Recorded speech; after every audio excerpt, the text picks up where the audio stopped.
قل أئنكم لتكفرون بالذي خلق الأرض في يومين وتجعلون له أندادا ذلك رب العالمين وجعل فيها رواسي من فوقها وبارك فيها وقدرها فيها أقواتها في 4 أيام سواء للسائلين. آپ فرما دیں کیا تم اس اللہ کا انکار کر رہے ہو جس نے 2 دن میں زمین بنائی اور تم اس کے شریک ٹھہرا رہے ہو؟ وہی تمام جہانوں کا رب ہے، اسی نے زمین کے اوپر پہاڑ نصب کر دیے اور اس زمین میں فائدے والی چیزیں رکھ دی اور اس میں اس کی غذائیں مقرر فرما دی. یہ سب کچھ 4 دن میں ہوا، پوچھنے والوں کے لیے پورے ہیں. پھر اس نے اگر ہم یہاں تک رک کے دیکھ لیں تو سوال یہ کر رہے ہیں اللہ تعالیٰ کہ جب میں زمین بنا رہا تھا اور اس کے اندر ساری خوبیاں رکھ رہا تھا اس وقت تمہارے وہ علاقہ تھے، کیونکہ اللہ نے جب زمین آسمان بنایا تو کچھ بھی نہیں تھا، فرشتے بھی نہیں تھے، ایک اللہ کی ذات تھی اور اس کے کن کہنے سے ایک زمین آسمان بن رہا تھا. اس وقت جو فرشتے جن کو اللہ کی بیٹیاں کہا جاتا تھا وہ کہاں تھے؟ جن جن کو اللہ کی نعوذ باللہ بیویاں کہا جاتا وہ کہاں تھے؟ اور پھر حضرت عیسیٰ کو اللہ کا بیٹا کہا جاتا ہے، حضرت عزیر کو وہ کہاں تھے؟ اور پھر آگے ہمارے جیسے نام نہاد مسلمانوں نے ولیوں درویشوں اور اللہ کے نیک بندوں کو اللہ کے کوالٹی میں، اس کی خوبیوں میں، اس کے کاموں میں حصے دار بنا دیا. کہا وہ سب کہاں تھے؟ تو زمین میں ان کا کوئی بنانے میں حصہ نہیں، عمل دخل نہیں. نہ میں نے پوچھا، اللہ کہہ رہے ہیں نہ ان سے کی مرضی کے مطابق بنایا، نہ آسمان پہ. تو اس وقت کہاں تھے؟ تو ہم سب کیا، ہر بد سے بد عقیدہ انسان یہی کہتا ہے کہ اللہ نے بنایا، اللہ ہی کارساز ہے، اللہ ہی خالق ہے، اللہ ہی غالب ہے، اللہ ہی قادر ہے، پورا پورا اختیار اسی کو ہے. تو پھر اس کے بعد کہاں سے پھر آپ کے داتا، ہوس، سخی، مشکل کشا کہاں سے آ گئے؟ ٹھیک ہے، ہندوؤں کو چھوڑ دیں، وہ لات عزا منات کو، کافروں کو چھوڑ دیں، ہندوؤں کو چھوڑ دیں کہ ان کے رام ہے، لکشمن ہے، وہ بھی ان کے دنیا کے، ان کی مذہب کے، ان کی قوم کے نیک لوگ تھے. رام لکشمن کا پڑھا آپ نے؟ سارا مذہب پڑھے نا، گیتا پڑھے سمجھنے کے لیے، گرو نانک کو پڑھے، ساری ان کی جو تبلیغ ہے نا، ایسے لگتا ہے جیسے نبی کریم صلی اللہ علیہ وسلم کی حدیثیں یاد کی ہوئی ہیں. اس نے ایک ایک بات اس نے اس کی نبی کریم صلی اللہ علیہ وسلم کی حدیث کے مطابق ہے. نام اس کا لگا ہوا ہے کہ گورو نانک نے کہا ہوا ہے. مذہب سب کا ایک ہی تھا، توحید ہی پہ سب چل رہے تھے. ہم نے ان کی شکلیں بنائی نا، جیسے حضرت عیسیٰ کو اللہ کا بیٹا بنا دیا، ہم کہتے کیسے بنا دیا. اسی طرح آج نبی کریم صلی اللہ علیہ وسلم کو بھی کچھ جماعتوں نے کہا آسماں پہ مصطفیٰ تھے، زمین پہ، آسماں پہ خدا تھے، زمین پہ مصطفیٰ ہیں.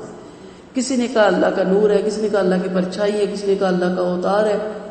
ہم نے بھی تو غلوف کیا نا، تو حیرانگی کی کیا چیز ہوتی ہے؟ واہ واہ تو اس کے ساتھ لگے رہتے ہیں. اور جتنی نعتیں آ رہی ہیں، بات ایک ہی ہے، مدینے والے نے بلایا، مدینہ چلا جاؤ، مدینہ مر جاؤ، مدینہ کھپ جاؤ. کیا ہو گیا؟ کعبہ کدھر ہے؟ حج کدھر ہے؟ اللہ کدھر ہے؟ حج کے لیے جا رہے، مرنے سے پہلے مدینہ دیکھ لو. مدینے کی عمارت کو دیکھ کے کیا کرو گے؟ نبی کریم صلی اللہ علیہ وسلم کو تو یہاں سے بھی درود بھیجا جاتا ہے.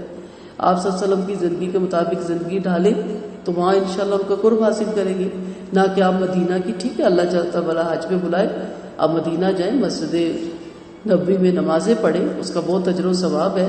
لیکن عجیب سی باتیں، جتنی نعتیں میں پڑھتی ہوں میں فوراً استغفار کر کے اس کو آگے کر دیتی ہوں کہ دوسروں کا بھی ایمان اور عقیدہ خراب کرتے ہیں. تو یہاں پوچھا گیا کہ بتائیں ان تمام چیزوں کے بڑھانے میں، بنانے میں، سنوارنے میں کون اللہ کا مددگار تھا؟ پھر اس نے آسمان کی طرف توجہ فرمائی، وہ دھواں سا تھا. پھر اس نے آسمان اور زمین سے فرمایا تم دونوں خوشی سے آؤ یا نہ خوشی سے؟ دونوں نے جواب دیا ہم خوشی سے حاضر ہیں. پھر 2 دن میں 7 آسمان بنائے اور ہر آسمان میں اپنا حکم بھیج دیا. اور ہم نے زمین والے آسمانوں کو تاروں سے زینت دی اور اس کی نگرانی کی. یہ بہت بڑی زبردست اور بہت بڑے علم والی کی تجویز ہے. اگر ہم کہکشاؤں پہ بولنے لگے، کلیسٹر پہ بولنے لگے جو تو عقل دھنگ ہو جاتی ہے.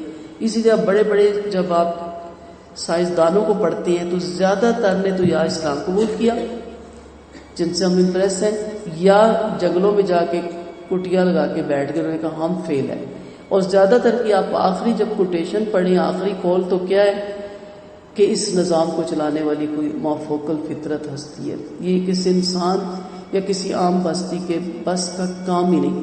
یعنی آگے سے آگے کہتے ہیں ستاروں سے آگے جہاں اور بھی ہیں، چلتے ہی چلے جاؤ، چلتے ہی چلے جاؤ، لمٹ نہیں ختم ہوتی. اپنے آسمانی دنیا کے ستاروں کی لمٹ ختم نہیں ہوئی، 7 آسمانوں تک کی کہاں لمٹ ختم ہونی ہے. اور پھر کہکشائیں، اور پھر ماں کہکشائیں، پھر کلیسٹر، پھر ماں کلیسٹر، ایک عجیب سا جال بچھا ہوا، وہاں انسان تنکے سے بھی زیادہ حقیر ہے، یعنی اس آسمان کے اندر تنکا نہیں، جیسے نظر نہیں آئے گا تنکا کدھر ہے، اس طرح ایک انسان بھی نہیں نظر آتا کہ وہ کدھر ہے. لیکن غرور کتنے کہ یہاں بیٹھ کے اللہ کا انکار، نعوذ باللہ اس کے احکامات کا انکار، اور عقائد اتنے خراب کرتا ہے. تو اس لیے اللہ تعالیٰ بار بار کہتا ہے دیکھو میں کس چیز کا بنانے والا ہوں. تو اسی طرح زمین میں خیر و برکت رکھی، رچن و رما رکھی، ہر طرح کی سہولتیں رکھی، اسے مکمل کیا، آسمان کو درست کیا. پھر دونوں کو کہا آ جاؤ، خوشی سے آؤ گے یا نہ خوشی سے. انہوں نے کہا ہم خوشی سے آتے. یہ نہیں بتانے کا مقصد یہ ہے کہ وہ تو ایک اختیاری مخلوق نہیں تھے، اضطراری ہے نا. پھر بھی انہوں نے کہا اللہ ہم خوشی سے آئیں گے، تو نے ہمیں بنایا. آپ تو اختیاری مخلوق ہیں، آپ کو اختیار دیا گیا، آپ کو چوائس دی گئی، ارادہ دیا گیا، اور اسی ارادے اور چوائس کے سبب تو جنت اور جہنم کا معاملہ ہونا ہے. کل میری بیٹی کہتی ہے میں نے سنا ہے کہ آخر میں پھر جہنم بھی ہمیشہ کے لیے ختم ہو جائے گی، سب برابر ہو جائے گا. تو میں کہا بیٹا پھر اللہ کو بنانے کی کیا ضرورت تھی کہ اگر اللہ نے سزا دے کے جہنم میں جہنمیوں کو ڈال کے جنت میں جنتوں کو ڈال کے سب کچھ ختم ہی کر دینا تھا، تو فنا ہی کر دینا تھا، تو پھر فائدہ ہی کوئی نہیں تھا. یہ سزا تو دنیا میں بھی دے دے کے ختم کر سکتا ہے. پھر کہا گیا کہ ابد تک رہو گے خالدین فیہا، اور جنت میں بھی خالدین فیہا. تو اصل مقصد بتانے کا یہ کہ آپ کو اختیار ہے، آپ کے پاس چوائس ہے، آپ کے سامنے نشانات ہیں، اللہ کی تمام معجزات ہیں، اللہ کی تمام نشانیاں ہیں. اب آپ اپنے اختیار کو استعمال کرتے ہوئے اللہ کی طرف خوشی سے آئیں، اپنے ارادے کو استعمال کرتے ہوئے اللہ کی طرف خوشی سے آئیں اور اس کی رضا کا کام کریں. فَإِنْ أَعْرَضُوا فَقُلْ أَنذَرْتُكُمْ صَاعِقَةً مِثْلَ صَاعِقَةِ عَادٍ وَثَمُودَ إِذْ جَاءَتْهُمُ الرُّسُلُ مِنْ بَيْنِ أَيْدِيهِمْ وَمِنْ خَلْفِهِمْ أَلَّا تَعْبُدُوا إِلَّا اللَّهَ قَالُوا لَوْ شَاءَ رَبُّنَا لَأَنزَلَ مَلَائِكَةً فَإِنَّا بِمَا أُرْسِلْتُمْ بِهِ كَافِرُونَ. پھر بھی اگر یہ لوگ اعراض کرے تو آپ فرما دیں کہ میں تمہیں ایک ایسی آفت سے ڈراتا ہوں جیسی آفت عادیوں اور سمودیوں پر آئی. انہوں نے انکار کیا تھا، اللہ کو نہیں ایکسیپٹ کیا تھا، ارادہ دیا، سہولتیں دی، دنیا کی زینت دی، دل لگا لیا، اور اس ارادے کو اللہ کے نعوذ باللہ مخالفت میں استعمال کیا. آپ اپنے ارادے سے بے پردگی کرتے ہیں نا، اپنے ارادے سے نمازیں چھوڑتے ہیں نا، آپ کو اختیار ہوتا ہے. اپنے ارادے سے سود لیتے ہیں نا، کوئی پکڑ کے تو آپ کو نہیں لے کے دیتا، اپنے ارادے سے ہی آپ رشوت لیتے ہو. اور دوسرا بندہ ہے مومن اپنے ارادے ہی سے نماز پڑھتا ہے، اپنے ارادے ہی سے. میں کہتی ہوں ساری دنیا مل کے کسی کو پردہ نہیں کر سکتی. اگر ڈر کے بارے باپ بھائی کے سامنے کر بھی لیا تو باہر جو مرضی کرے، کالج یونیورسٹیوں میں جو مرضی جا کے کرے. اصل ماں باپ کا ڈر نہیں ہونا چاہیے. ویسے بچوں کو میں نے دیکھا، بچوں کو باہر جا کے بڑے آزاد ہو جاتے ہیں، بعض سگریٹ پیتے رہتے ہیں، گھر آنے سے پہلے ہاتھ پاؤں جھاڑ کے آ جاتے ہیں. اصل ہوتا ہے اللہ تعالیٰ کی محبت اور اللہ تعالیٰ کے سامنے کھڑے ہونے کا ڈر. یہ چیزیں انسان کو ہر جگہ الرٹ رکھتی ہے. آج ہم نے روزہ رکھا ہے، آپ کو کیا پتا میں صبح کھا کے نیچے آ جاؤں، لیکن اللہ دیکھ رہا ہوتا ہے نا. اللہ کی خاطر انسان نہیں کھاتا، کوئی روک نہیں سکتا، کسی کو کیا پتا کون کیا کر رہا ہے، کوئی کسی کے اوپر دروغہ نہیں لگا ہوا، لیکن اللہ تعالیٰ دیکھ رہا ہے، اس لیے ہم اللہ کی خاطر حلال چیزوں سے بھی بچے ہوتے ہیں. تو اصل کیا ہے کہ ارادے کا صحیح استعمال کرنا ہے. ارادے کا صحیح استعمال کریں گے تو کامیاب ہوں گے. اگر اس کا غلط استعمال کریں گے تو اس کا یہ مطلب نہیں کہ ٹھیک ہے مرضی ہے، پھر اس مرضی کا جواب بھی دینا ہے، اس مرضی کا انجام بھی بھگتنا ہے. دنیا میں بھی اب دیکھ لیں جنہوں نے صحیح ارادے کیے، اپنے اختیار کو صحیح جگہ استعمال کیا، اپنی صلاحیت کو وقت کو، وہ کامیاب ہوئے، اور جنہوں نے ان چیزوں کو غلط چیزوں میں صرف کیا وہ ناکام ہوئے. تو اس لیے کہا کہ پھر اس عذاب کا بھی انتظار کرو. جو اپنے ارادے اور اختیار کو غلط استعمال کرتا ہے اسے دنیا کے عذابوں میں اللہ تعالیٰ مبتلا کرتے ہیں. جب ان کے پاس ان کے آگے سے اور پیچھے سے رسول آئے تو انہوں نے فرمایا کہ اللہ کے سوا کسی اور کی عبادت نہ کرو. تو انہوں نے جواب دیا کہ اگر ہمارے مالک کو منظور ہوتا تو فرشتوں کو بھیج دیتا، لہٰذا ہم اس کے انکاری ہیں جسے تم دے کر بھیجے گے ہو. پھر آدھی دنیا میں ناحق غرور کرنے لگے اور کہنے لگے کہ ہم سے زیادہ طاقتور کون ہے؟ کیا انہیں یہ دکھائی نہیں دیا کہ جس اللہ نے انہیں پیدا کیا تھا وہ ان سے زیادہ طاقت والا ہے؟ اور وہ ہماری آیتوں کا انکار ہی کرتے رہے. پھر ہم نے ان پر ایام مصیبت میں سے ایک تیز ہوا بھیجی تاکہ ہم انہیں دنیاوی زندگی میں ذلت کا عذاب چکا دیں. یقین مانو آخرت کا عذاب بہت زیادہ رسوا کرنے والا ہے. ان کی امداد نہ کی جائے گی. سمودیوں کو ہم نے راہ بتائی تھی مگر انہوں نے ہدایت کے مقابلے میں گمراہی پسند کی. پھر انہیں ان کی بدعمالیوں کی وجہ سے چیخ نے آن پکڑا جو سراسر ذلت والا عذاب تھا، اور ہم نے انہیں نجات عطا فرمائی جو ایمان والے اور ڈرنے والے تھے. بارہا آپ یہ واقعات پڑھتے ہیں اور بڑی عقل بڑی تھانگ رہ جاتی ہے نا. ہم کئی دفعہ کہتے ہیں کس طرح, کیوں نہیں ان کو سمجھ آئی. میں ایک دم اپنے آپ کو سامنے رکھتی ہوں, آج کے معاشرے کو رکھتی ہوں, اس طرح سمجھنی سمجھ ہے. آٹے میں نمک کے برابر ہے نا لوگ جن میں سمجھ ہے. چاند ایک لوگ, ان میں سے بھی جو 1% مانتے ہیں توحید میں, ان میں بھی شیطان اپنا حصہ لے جاتا ہے. ان میں سے بھی, جیسے میں ایک مثال دے رہی ہوں, کبھی چلتے چلتے ٹی وی پہ نظر پڑے, دینی پروگرام ہے, ایک ایسی بچی تیار ہو کے بیٹھی ہوئی ہے جو پوری پرکشش, ایسا ٹراؤزر پہن کے بیٹھی ہے کہ نیچے سے پنڈلیاں بھی نظر آ رہی ہیں, ایسا ڈیپ گل ہے, میک اپ فل, جیولری کے ساتھ, وہ اینکر بنی ہوئی اور آپ سے دینی مسائل پوچھ رہی ہے, اور آپ مولانا, داڑھیوں والے, نیک بزرگ, کیا کام ہے آپ کا وہاں. میری دوست نے, وہ بڑی اچھی اسکالر اور بہت دین کا کام کری, اس کو آفر آئی ٹی وی سے, اس نے وہ ایک ایک بات مجھ سے پوچھ کے کرتی ہے, اتنے اچھی ہماری دوستی ہے. میں نے اس سے کہا کیا کرو گی وہاں جا کے, مرد اینکر تم سے سوال کرے گا بھی اپنی مرضی کے, اور جواب بھی وہ لکھ کے دیتے ہیں کہ یہ یاد کر کے آنے. اور اس نے بھی کہا ایک سیٹ پہ مرد بیٹھا ہوگا, ایک پہ میں بیٹھی ہوں گی, کوئی اور بیٹھا ہوگا, سامنے اینکر ہوگا. میں نے کہا کیا کرنا ہے, کام کر رہی ہو نا, بس کرو. میڈم فرد کو بہت پہلے جب ٹی وی والوں نے آفر کی گئی تو واپس آ گئی. ہم نے کہا میڈم پروگرام کب آئے گا, انہوں نے کہا میں انکار کر رہی ہوں. وہ اپنی مرضی سے کروانا چاہتے تھے. اب دیکھیں میڈم کے درس آ رہے ہیں ٹی وی پہ, اکیلی بیٹھی ہوئی ہے ٹیبل کرسی پہ اور درس دے رہی ہے. کوئی ہے یہ ہوتا ہے طریقہ کہ آپ جدید ٹیکنالوجی کو یوز کریں, لیکن یہ نہیں ہے کہ آپ مردوں میں بیٹھے ہوئے ہیں, دائیں بائیں بھی مرد بیٹھے ہوئے ہیں. عورت کے لیے بھی یہ مسئلہ اور مرد کے لیے بھی. یہ تو نہیں کہ آپ مرد ہیں تو آپ جہاں مرضی بیٹھ سکتے ہیں. آپ کہہ سکتے ہیں کہ سوری جس کی اینکر لیڈیز ہم نہیں آئیں گے, نظر نیچے چکانے کا حکم مرد کو نہیں ہے. بیٹھے ہوئے, خوشبوئیں لگائیں لڑکیاں, میک اپ کیے ہوئے, جیولری پہنی ہوئی, وہاں بھی خطرہ رہتا ہے, ہر وقت خطرے میں مبتلا رہتے ہیں. کس طرح آپ وہاں بیٹھ جاتے ہیں. یہ دین پھیلانے کا کوئی طریقہ نہیں کہ آپ کہتے ہیں کہ جس طرح میں خیر پہنچا دوں گا, اور بھی بڑے طریقے ہیں. وہاں بھی ڈر لگا رہتا ہے. تو جب میں یہ سب کچھ دیکھتی ہوں تو میں کہتی ہوں اس طرح ان کو بھی سمجھ نہیں آتی تھی, اس طرح وہ بھی محب ہوئے ہوئے تھے, اور اس طرح وہ بھی سمجھتے تھے کہ ہم بڑے اسکالر لوگ ہیں, ہم بڑے لائق لوگ ہیں, اور ہم بڑے ذہین لوگ ہیں. تو عادیوں کا یہاں پہ ذکر ہے, سب کا ذکر بار بار کیا گیا. عادیوں نے زمین میں ناحق غرور کیا تھا, ملک میں بغاوت کی ہوئی تھی, سرکشی کی ہوئی تھی, ادم مچایا ہوا تھا, گھمنڈ میں تھے, اپنی طاقت کو بڑا چیز سمجھتے تھے, ہر وقت ٹیڑھے پن میں لگے رہتے تھے, پھولے نہیں سماتے تھے. پھر اللہ نے کیا کہا, اللہ نے پھر ان کو عذاب میں مبتلا کیا.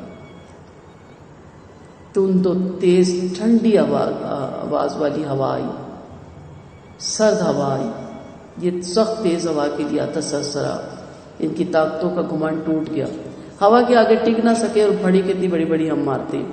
طوفان کے آگے ہم ٹک نہیں سکتے, سیلاب کے آگے ہم ٹک نہیں سکتے, تو باتیں کتنی بڑی بڑی ہم کرتے ہیں. وَيَوْمَ يُحْشَرُ أَعْدَاءُ اللَّهِ إِلَى النَّارِ فَهُمْ يُوزَعُونَ. اور جس دن اللہ کے دشمن دوزخ کی طرف اکٹھے کر کے لائے جائیں گے, پھر انہیں روک لیا جائے گا, یہاں تک کہ جب وہ دوزخ کے قریب آ جائیں گے تو ان پر ان کے کان, ان کی آنکھیں اور ان کی کھالیں ان کے کاموں کی گواہی دیں گے. وہ اپنے اعضاء سے کہیں گے تم نے ہمارے خلاف کیوں گواہی دی. جواب دیں گے کہ ہمیں اس نے, اللہ نے گواہی دی جس نے ہر چیز کو گواہی دی. فرمائی اس نے تم کو پہلی بار پیدا کیا تھا, اسی کے پاس تم پھر لوٹ کر لائے جاؤ گے. تم اس بات سے اپنے آپ کو نہیں بچا سکتے.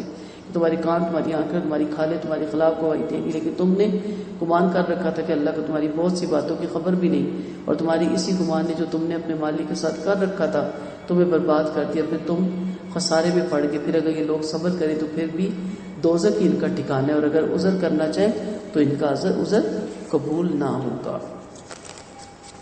یہ حدیث پہلے بھی بڑی تفصیل سے گزری کہ نبی کریم صلی اللہ علیہ وسلم ایک روز ہنسنے لگے اور فرمانے لگے تم مجھ سے ہنسنے کا سبب کیوں نہیں پوچھتے. صحابہ نے کہا اللہ کے رسول صلی اللہ علیہ وسلم بیان فرمائیے. فرمایا مجھے قیامت کے دن سب دن رب سے انسان کے جھگڑنے پہ تعجب ہو رہا ہے. یہ کہے گا اے رب کیا تو نے مجھ پہ ظلم نہ کرنے کا وعدہ نہیں فرمایا. فرمائے گا کیوں نہیں. کہے گا میں وہی گواہی قبول کرتا ہوں جو میرے اندر کے ہوں.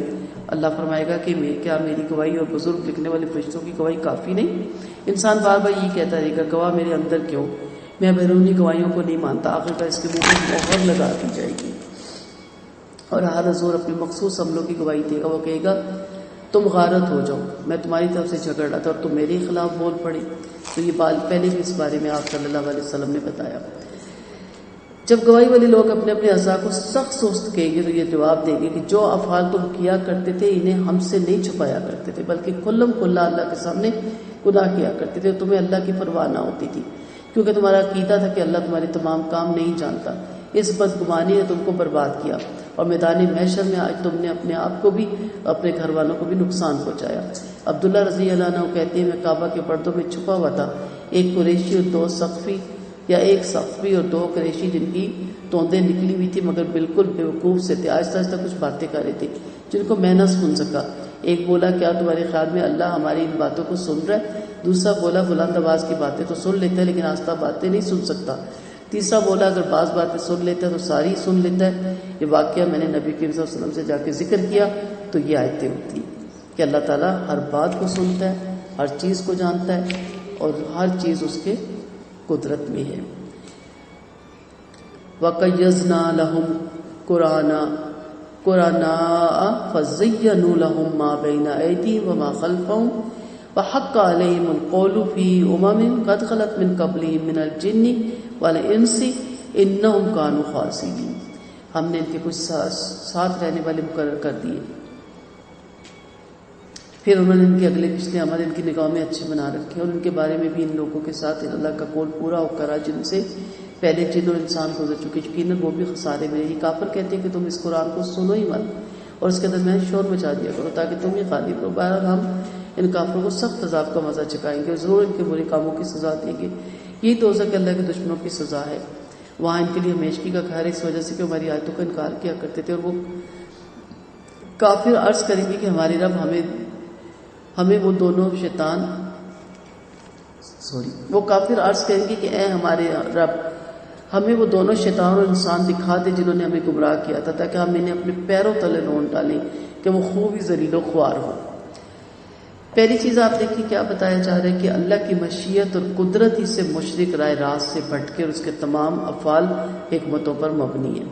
ان مشرکوں پر اللہ نے دنیا میں دو شیطان مسلط کر رکھے تھے، ایک انسانی شیطان تھا اور ایک جن شیطان ہی کو استعمال کرتا ہے نا اس کے ساتھ لگا دیتا ہے۔ ہر وہ دوست، ہر وہ رشتہ دار یا ہر وہ کولیگ جس کے اندر شیطانی صفت پائی جاتی ہے اور جو آپ کو اللہ کے ذکر سے اور دین کے کام سے روکتا ہے، اس سے اپنے آپ کو بچائے۔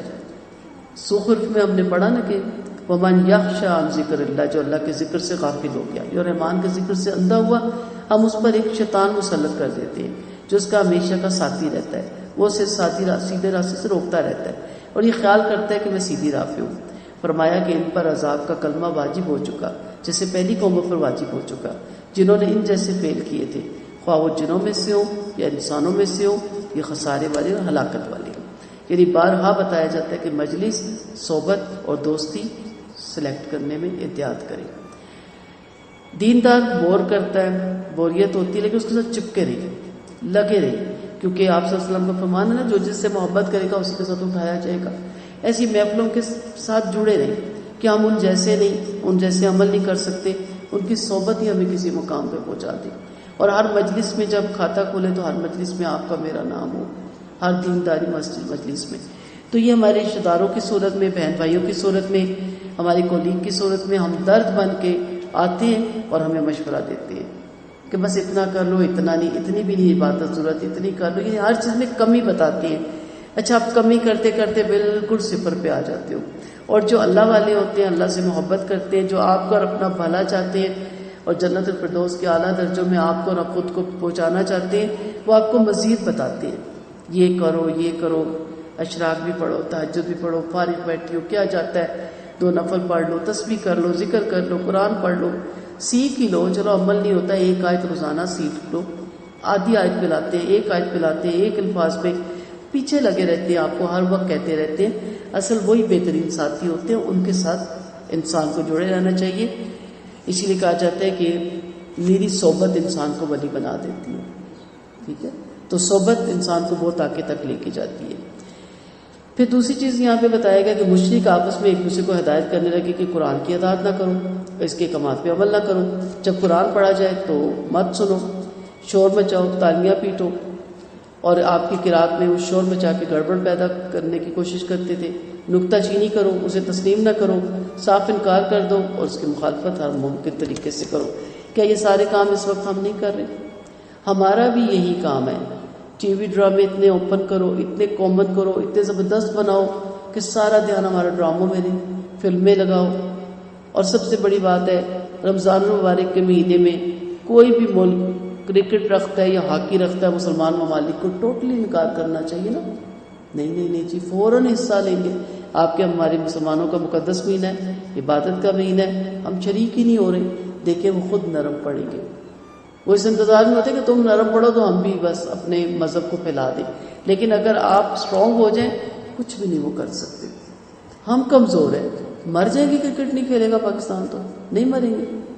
لیکن ہوتا کیا ہے، یہ وہ تمام حربے شیطان دلوں میں ڈالتا ہے، انسان بھی کرتا ہے اور پھر روزے چھوڑ دیتے ہیں. کرکٹ کھیلنا ضروری ہے، پاکستان کو جتوانا ضروری ہے، چاہے جنت ہار جائے. یہ وہی طریقے ہیں. پیپر دیکھ لیں، ایک مسلم ممالک میں پیپر رمضان میں نہیں ہونے چاہیے بچوں کے. عبادت کے مہینے بچوں کو انگریزی پڑھا، سائنس پڑھا، غصے میں تھپڑ بھی لگا، تپے ہوئے ہیں پیپر پیپر پیپر. کیسا رمضان ہے فاقے. ٹھیک ہے، میں کل میری بیٹی روزہ رکھتی ہے شوق سے، ذرا جو عمر ہوتی ہے پھر توڑ دیتی ہے. روزہ رکھ کے سونے لگی، میں کہا میرا بیٹا نماز کون پڑھے گا؟ ماما میں نماز صبح پڑھ لوں گی. میں کہی تو فاقہ ہے، فاقہ تو اللہ کو پسند ہی نہیں، فاقے رکھ کے کیا کرنے، ہمیں تو فاقوں پہ لگا دیا نا. تو اس لیے یہ سارے وہ کام آج ہم کر رہے ہیں. کوئی اٹھتا نہیں، کوئی بولتا نہیں، کوئی کہتا نہیں کہ رمضان کا مہینہ ایسا ہے. پھر ٹائم ٹیبل کیسا ہم بنا دیتے ہیں، ایسا ٹائم ٹیبل بنائیں کہ ہمارے مرد بھی عبادت کر سکیں. ٹھیک ہے، ایسی چھٹیاں دیں. آپ نہ دیں، باقی چھٹیاں ختم کر دیں، دسمبر کی چھٹیاں ختم کر دیں، کچھ کم کر دیں. کم سے کم یہ آخری عشرے کی چھٹیاں تو دیں نا، کہ اگر کوئی عبادت کرنا چاہتا ہے، کوئی اپنی آرام سے سکون سے تو کر سکے. آخری روزے 30ویں روزے کی ہوتی ہے، پھر 3 عید کی چھٹیاں ہوتی ہیں. یہ سارا وہی ہے جال، صرف شکل بدل گئی اور ہم سمجھیں ہم بڑے مصروف ہیں، یہ بہت ضروری ہے. تو سب کچھ یہی ہے کہ قوالیاں گاؤ، نعتیں گاؤ، غلوف کرو، قرآن نہ سنو. کوئی ایک پروگرام مجھے بتا دے سوائے جو میڈم فرق کے پروگرام ہیں ان کو چھوڑ کے، کسی ایک پروگرام میں اگر آپ دیکھتے ہو، میں نے تو کافی سالوں سے دیکھنا بند کر دیا کہ فیس بک پہ کوئی نہ کوئی اس کا کلپ آ جاتا ہے، کئی قرآن کی بات ہو رہی ہوتی ہے، سارے عقایات، سارے غلوف اور واہ واہ واہ سبحان اللہ ایسے اونچے اونچے کہہ رہے ہوتے ہیں. میں کہتی ہوں اللہ کے بندو قرآن کھولو، اس میں یہ ہے ہی نہیں، صرف قصیدے، کہانیاں اور مناقب ان چیزوں میں لگے ہوتے ہیں. اور پھر آتے بات کرتے ہیں تو بیچ میں نعت شروع ہو جاتی ہے، پھر واہ واہ واہ سبحان اللہ اور آج سبحانہ نگوسلے کرنا. اور میں کہتی ہوں کہ آپ واقعی قرآن پڑھ جاؤ تو پھر میں دیکھوں آپ کیسے روتی ہو.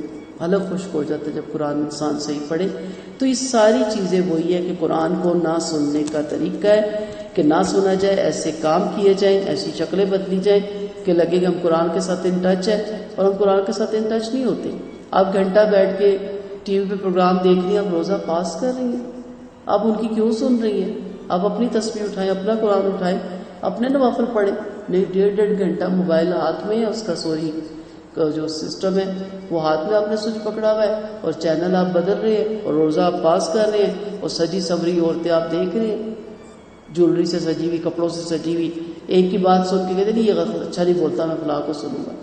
یہ نہیں ہم دیکھتے وہ کیا کہہ رہا ہے، ہم یہ دیکھتے کون کہہ رہا ہے. اپنے اپنے اسکالر کو ہم سن رہے ہیں. تو یہ سارا آپ کو قرآن اور دین سے دور کرنے کا سارا ہے. تو اسی لیے یہاں پہ کہا گیا کہ ان کا کیا کام تھا کہ جب قرآن پڑھا جائے تو شور ڈالو. علی رضی اللہ عنہ کہتے ہیں جن 2 شخصوں نے انسان کو دنیا میں گمراہ کیا، ایک شیطان ہے اور ایک اس کا رفیق انسان ہے جس نے اپنے بھائی کو قتل کر ڈالا تھا. لہذا ابلیس ہر مشرک کو شرک کی دعوت دیتا ہے اور انسان بڑے بڑے گناہوں کی. اس بنا پر ابلیس اور وہ پہلا انسان جس نے کوئی بڑا گناہ ایجاد کیا، دونوں انسان کو گمراہ کرنے میں حصے دار ہیں. اب دیکھیں، میں سوچتی ہوں کہ ٹی وی میں سب سے پہلے جس نے ایکٹر کو ایز اے اینکر اسلامی پروگرام کے لیے سلیکٹ کیا ہوگا، اس سارا گناہ اس کے کھاتے میں جائے گا.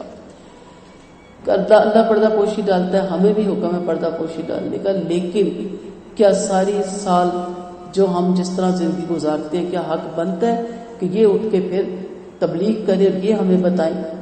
اور بڑی اچھی کسی نے بات کی کہ جو صبح کے پروگرام میں گھریلو گھر بسانے کے طریقے بتائے ہوتے ہیں، سب کے گھر اجڑے ہوتے ہیں.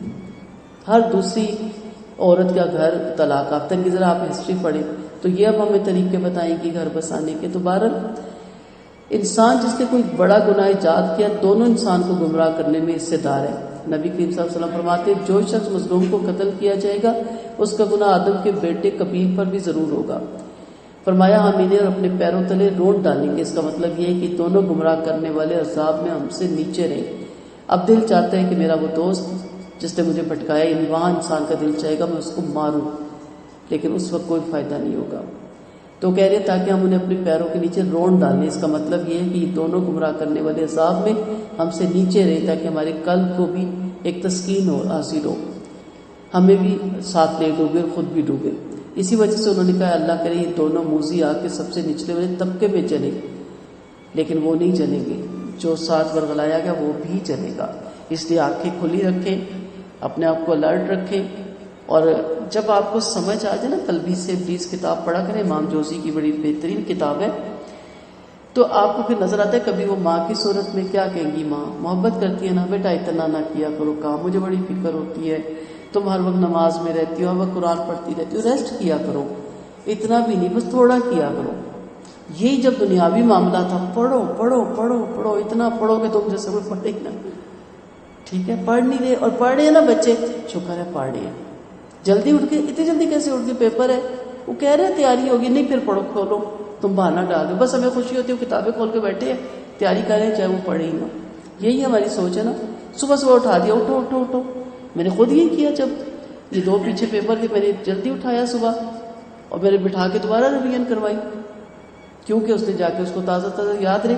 قرآن کی کبھی ہم نے ریویژن ایسی کی، تو کبھی ماں کی صورت میں آتا ہے، کبھی بہن بھائیوں کی صورت میں آتا ہے، کبھی دوستوں کی صورت میں آتا ہے، اور مجھ جیسی گناہگار کو اگر نہیں بخشتا تو پھر جو ولی ہے، جو اللہ کے پیارے ہیں، ان پہ کتنا کتنا اٹیک ہوتا ہوگا۔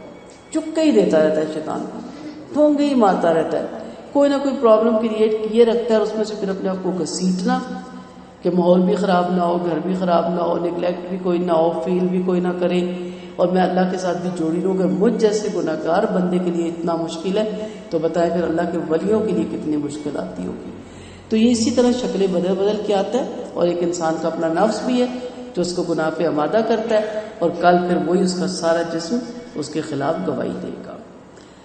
ان الذين قالوا ربنا الله ثم استقاموا تتنزل عليهم الملائكة الا تخافوا ولا تحزنوا وابشروا بالجنة التي كنتم توعدون۔ جن لوگوں نے کہا ہمارا پروردگار اللہ ہے، پھر اس پہ جمے رہیے۔ جمنا یہی ہوتا ہے، کوئی کچھ کہہ دے آپ کی روٹین خراب نہ ہو، آپ اپنی روٹین کے مطابق اپنے اذکار، اپنا قرآن، اپنے اعمال، اپنے پردے کا، اپنی ہر چیز کا خیال رکھیں۔ ان کے پاس فرشتے آ کر کہیں گے کہ نہ تمہیں کوئی اندیشہ ہوگا نہ تمہیں کوئی رنج ہوگا۔ یہ دنیا میں ملنے والی پہلا سرٹیفکیٹ ہے کہ انسان مطمئن ہوتا ہے، اور تم اس جنت میں خوش ہو جاؤ جس کا تم سے وعدہ کیا جاتا ہے۔ ہم دنیاوی زندگی میں تمہارے ساتھی تھے اور آخرت میں بھی رہیں گے، اور تمہارے لیے جنت ہے، جس چیز کو تمہارا دل چاہے گا موجود ہے، اور اس میں تمہارے لیے جو مانگو گے حاضر ہے۔ یہ خاطر مہربان اور بخشنے والے اللہ کی طرف سے بطور مہمانی کے ہوگا۔ اللہ وہ دن لائے ہم سب کی زندگیوں میں کہ ہم جنت الفردوس میں آرام سے بیٹھے ہوں، یا تھک لیں یا کھپ لیں یا تھوڑی محنت کر لیں، آخر بیٹھنا ہی ہے نا آرام سے، لیکن یہاں آرام چاہیے، یہاں سہولتیں چاہیے، تو پھر خدا نہ خواستہ جہنم کے عذابوں میں ہمیشہ جلنا ہے۔ تو تھوڑی سی ہمت کرنی ہے، یا خلوص کے ساتھ عمل کرنے کی ترغیب دی گئی، استقامت سکھائی جا رہی ہے، یعنی جو خلوص عمل کرتے رہے اور سنت کے مطابق اطاعت میں لگے رہے۔ آپ صلی اللہ علیہ وسلم نے یہ آیت پڑھ کے فرمایا اکثر لوگ یہ کلمہ پڑھ کر کافر ہو جاتے ہیں، جس نے مرتے دم تک کلمہ کا اور وہ اسی پہ جمع رہا اس کے لیے بشارت ہے۔ سعد بن عمیر کہتے ہیں میں نے صدیق اکبر کے سامنے یہ آیت پڑھی، فرمایا یہ وہ ہیں جنہوں نے اللہ کے ساتھ کسی چیز کو بھی شریک نہیں کیا۔ ایک روایت میں کہ ابوبکر صدیق سے پوچھا اس آیت کے بارے میں کیا کہتے ہو، تو لوگوں نے کہا جو یہ کہہ رہے کہہ کر ہمارے رب کیا کہتے ہو، لوگوں نے کہا جو یہ کہہ کر کہ ہمارا رب اللہ ہے گناہوں سے رک گیا۔ فرمایا ٹھیک ہے، استقامت کا مطلب یہ ہے کہ اللہ کے سوا کبھی کسی غیر کی عبادت نہ کی جائے۔ ابن عباس سے اس آیت کے بارے میں پوچھا گیا تو قرآن میں کون سی آیت زیادہ رخصت والی ہے، فرمایا یہی آیت ہے، جو توحید پر جم گیا اس کا بیڑا پار ہو جائے گا۔ زاری رحمۃ اللہ علیہ کہتے ہیں عمر نے اس آیت کو منبر میں پڑھ کے فرمایا اللہ کی قسم جو خلوص سے اللہ کی اطاعت پہ جم گیا اور لوگوں کے ہیلے بہانے سے بچ گیا وہی استقامت بھی ہے. ابن عباس کہتے ہیں ادائے فرض پہ جمے رہنا اس کے بارے میں. بشارت کیا ہے؟ مرتے وقت مومنوں کو فرشتوں کی بشارت ہوگی. آئے گا نا وہ وقت. مرنا تو اکیلا ہی ہے نا. ابھی تو میں اکیلی بور ہوگی، میرا کوئی نہیں. موت کے وقت کون ہوگا آپ کا؟ قبر میں کون ہوگا آپ کے ساتھ؟ سو دنیا میں دل نہ لگائیں، سب سے محبت کریں، سب کے کام آئیں.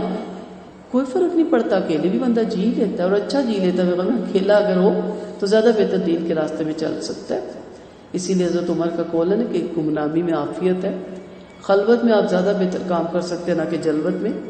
یہاں فرمایا کہ ان پر فرشتے اترتے ہیں، یعنی مرتے دم ان کے پاس فرشتے آ کر کہتے ہیں جب موت کا وقت آتا ہے ڈرو مت، کیونکہ تمہاری آخرت خیر و برکت والی ہے اور تم نے دنیا میں جو اہل و عیال مال اور لین دین چھوڑا اس کا بھی غم نہ کرو، اور جس جنت کا تم سے وعدہ کیا جاتا رہے آج تمہیں وہ جنت مبارک ہو. خوش ہو جاؤ کہ تم کو وہ جنت ملنے والی ہے، مبارک ہو. دکھ درد اور تکلیف اور غم دور ہو جائے گا اور خیر اور سعادتوں کے در کھلیں گے. اللہ میں ان لوگوں میں شامل کرے.